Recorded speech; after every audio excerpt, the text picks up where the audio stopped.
Allez, aujourd'hui on va parler de Wonder Woman année 1. Donc l'édition que j'ai entre les mains, c'était une édition à petit prix, c'était les collections été qu'a fait pendant 2 ans. Je crois qu'ils en ont fait que deux chez Urban.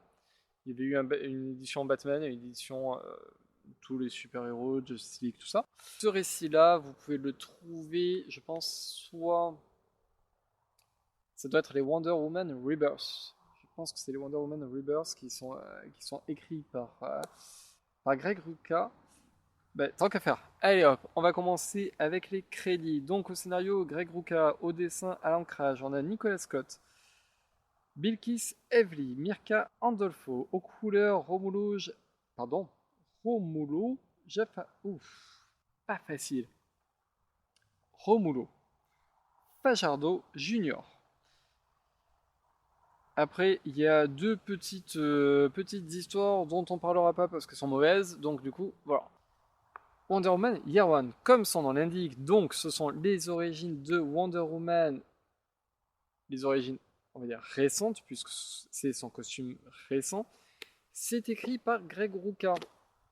Greg Rucka sur du Wonder Woman, vous êtes sûr que c'est bon? Franchement, c'est au minimum bon. C'est-à-dire que généralement c'est très bon, et au minimum c'est bon. Voilà. Quelques années de ça, Greg Rucka, on aurait dit de lui qu'il était très fort pour écrire des femmes fortes. Quand on considère Wonder Woman comme une femme forte, c'est la question de Wonder Woman est une guerrière. On voit pas du tout la Wonder Woman diplomate, alors que pour le coup, c'est quelque chose que beaucoup d'auteurs vont s'employer à faire, montrer que Wonder Woman est une ambassadrice de la paix. Et ouais, voilà. Mais bon, ça c'est moins appuyé. Greg Rucka, lui, hey, j'en reviens aussi. Greg Rucka, Euh, lui, vraiment, il fait la synthèse de justement tout ça chez Wonder Woman. Il y a ce côté guerrière, il y a ce côté ambassadrice de la paix. Il y a une très grosse inscription dans la Wonder Woman de Perez.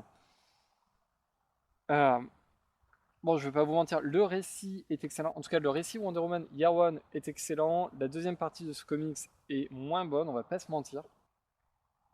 Mais ces origines de Wonder Woman avec l'expérience. Ah, il y a un truc, c'est anecdotique, mais j'ai adoré. euh, il y a l'explication du costume de Wonder Woman. Comment, en fait, pourquoi Wonder Woman porte les couleurs du drapeau américain. Pourquoi il y a des étoiles sur le drapeau, sur le costume de Wonder Woman. Euh, Tant pis, je vais spoiler, mais vous me direz c'est pas un gros truc, mais ça va avoir une incidence dans le récit. En gros, l'avion avec lequel se crash Steve Trevor, c'est un avion militaire américain. Donc, les Amazones vont récupérer des choses qu'il y a dans l'avion pour fabriquer un costume à Wonder Woman pour qu'elle ait un costume en fait qui soit signe de paix puisqu'il arborera des signes que valorise le pays qui a envoyé cet avion. C'est hyper intelligent. C'est hyper intelligent en fait. Euh, voilà. Ça, c'est un exemple parmi d'autres de plein de détails qu'il y a dans ce bouquin et qui sont ultra pertinents. Il nous fait une Wonder Woman qui parle un grec ancien, mais pas tout à fait le grec ancien. Donc, elle ne comprend pas Steve Trevor au début. Donc, elle ne comprend pas les Américains. Les Américains ne la comprennent pas. Et là, il y a une idée que j'ai trouvée absolument géniale. On va faire intervenir pour comprendre Wonder Woman une spécialiste, une archéologue spécialiste en fait pas de la Grèce antique, mais je sais plus exactement. Enfin, bref, ils expliquent le lieu précis et donc qui va réussir à décrypter Wonder Woman. Et cet archéologue là, c'est la future Cheetah. Donc Yarwan, pour Wonder Woman, va nous proposer une amitié, la naissance d'une amitié entre Wonder Woman et une de ses futures pires ennemies. Mais la tragédie, en fait, c'est que ça relève de la tragédie grecque. C'est parfait, c'est vraiment parfait. Euh, pour le coup, aux États-Unis, il y avait tout un travail qui avait été fait au niveau de la typo pour montrer que Wonder Woman parlait dans sa propre langue, la langue amazone, et que les autres ne la comprenaient pas. Et donc, on voit comment. Alors, j'ai oublié le nom, malheureusement, le nom civil de Cheetah. C'est le docteur Minerva. Voilà. Donc, on voit comment le docteur Minerva parle américain et va commencer à dire des mots en amazone. Et là, il y a un changement de typo. La typo va se modifier petit à petit. Euh, de la même manière, quand elle va parler en Amazon et qu'il y a certains mots qu'elle ne peut pas dire en Amazon, puisque par exemple le mot ordinateur n'existe pas en Amazon, donc elle va le dire en américain, elle va le dire en anglais. Donc là, pareil, la typo change sur ce mot-là. Donc, dans la VO, c'est extrêmement bien fichu. Voilà, il y a vraiment deux typos qui sont très différentes. Dans la VF, le bas blesse malheureusement. Je pense que là, c'était une question de logiciel ou pas sûr que le logiciel avec lequel le lettreur a travaillé arrivait vraiment à séparer les mots comme il fallait, ou je sais pas si c'est le lettreur qui s'est perdu, ou si c'est le logiciel qui permettait pas de faire un travail aussi affiné que de dire ce mot-là dans une typo, ce mot-là dans une autre, ce mot-là de nouveau dans la typo, cette bulle-là doit être. Enfin voilà, il y a vraiment un mélange entre les bulles et les typos qui est assez complexe. Et sincèrement, dans la VF, on s'y perd. C'est-à-dire que tout d'un coup. euh, alors, il y a un côté où. Donc il y a ces typos qui sont pas pareils. Mais en fait, j'ai l'impression que le lettreur se rend compte que bah, là, en fait, il peut pas faire ce qu'il devrait faire. Donc, il décide de passer en fait à du changement de couleur, à dire que mettons quand c'est gris, c'est de l'Amazon, quand c'est noir, c'est de l'américain, pour essayer de changer ça. Sauf que par la suite, eh ben, il y a des gens qui parlent arabe et que bah, du coup, ils parlent aussi en gris. Enfin, du coup, on s'y perd totalement, tout ce mélange. Euh, vraiment c'est dommage parce que l'idée narrative derrière était un exemple de ce que la BD peut proposer en termes de narration et que peut difficilement proposer le roman le cinéma. Je dis que ça se plante, c'est peut-être moi qui n'ai pas réussi à suivre. Mais néanmoins, j'estime que si j'ai du mal à suivre, c'est qu'il y a un problème. Donc peut-être que dans la VO, c'était compliqué aussi, peut-être qu'ils se sont foirés dans la VO. Les pages que j'avais vues sur internet en VO me semblaient beaucoup plus pertinentes. Euh, voilà, petit défaut de la VF. J'ai envie de dire c'est pas dramatique, mais en même temps c'est vraiment l'un des gros ressorts de cette histoire. Donc c'est con en fait que ce soit pas parfait, hein, très clairement. Voilà.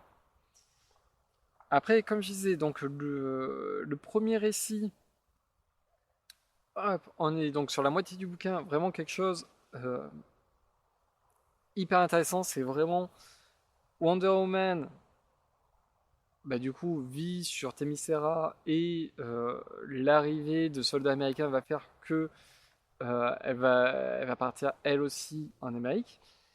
Son arrivée aux États-Unis ne se passe pas du tout comme on pourrait l'imaginer de manière romantique, on va dire. Dans ce récit-là, elle a une arrivée aux États-Unis qui est très réaliste pour le coup. Donc ça, c'est passionnant à suivre. Et comme je disais, malheureusement, la deuxième partie du récit, c'est un petit peu les années 2 à 4, on va dire, où là, on nous propose un récit, en fait, où en gros, il y a une méchante, mais qui est pas si méchante, mais qui se fait manipuler, mais qui est un peu méchante quand même. Et on voit comment elle va essayer de manipuler Wonder Woman sur plusieurs reprises, du coup, sur plusieurs années. Bon, dans ça, c'était pas très passionnant. De deux, toute la relation avec le docteur Minerva, qui était vraiment passionnante dans l'année 1. Là, elle est éclipsée. Alors, il y a une logique, puisqu'on nous dit que Wonder Woman est très occupée, elle n'arrête pas de vivre des aventures à droite à gauche. Donc c'est normal qu'elle traîne pas constamment avec sa pote. Ça, j'entends bien. Mais, putain, la transformation de Minerva en Cheetah, elle se fait hors cadre. Et les conséquences psychologiques se font hors cadre. Merde. Merde. Moi, c'est tout ce que j'avais envie de lire, en fait.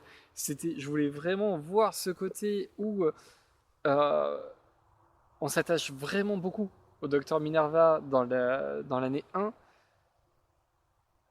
J'ai envie... Alors, faudra que je regarde. Si jamais il y a une mini-série sur ça, sur la transformation de Minerva en Cheetah, pour le coup, enfin, en tout cas écrit par Ruka, ce serait bien. Je suis en train de fabuler, d'imaginer mes idées. C'était le cœur, enfin, c'était vraiment un truc très important dans l'année 1, et c'est expédié dans l'année 2, quoi. C'est vraiment le côté où, ouais, alors, comme vous le savez, ça arrive, et donc on voit juste Wonder Woman face au fait accompli, sur une page, et puis c'est expédié, c'est fini. Merde, c'est la première personne avec qui elle a réussi à parler aux États-Unis. C'est l'une de ses toutes premières amies. C'est quelqu'un avec qui elle reste en contact pendant des années.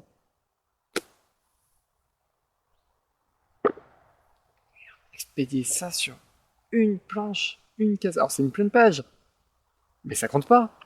Je m'en fous.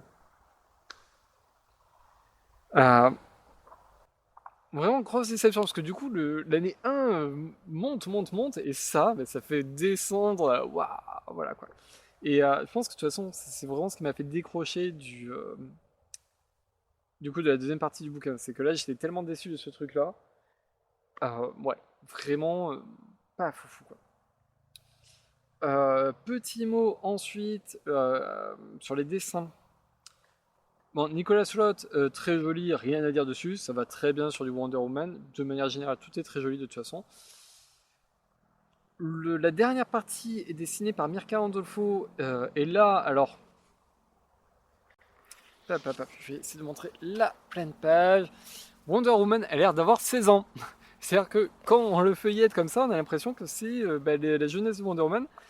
Et Mirka Andolfo, en fait, il nous dessine des. Alors c'est joli, hein, mais Bruce Wayne, Lex Luthor et Diana Prince, tous ils ont l'air vraiment d'avoir 17 ans quoi. C'est bon, va falloir les dessiner un peu plus vieux quand même, va falloir voilà, hein. Et par contre, là, tout premier récit que je lis dessiné par Bill Kiss, et effectivement, ça c'est superbe quoi, c'est ultra détaillé. Il n'y a pas à dire le côté vieille SF qu'il peut y avoir sur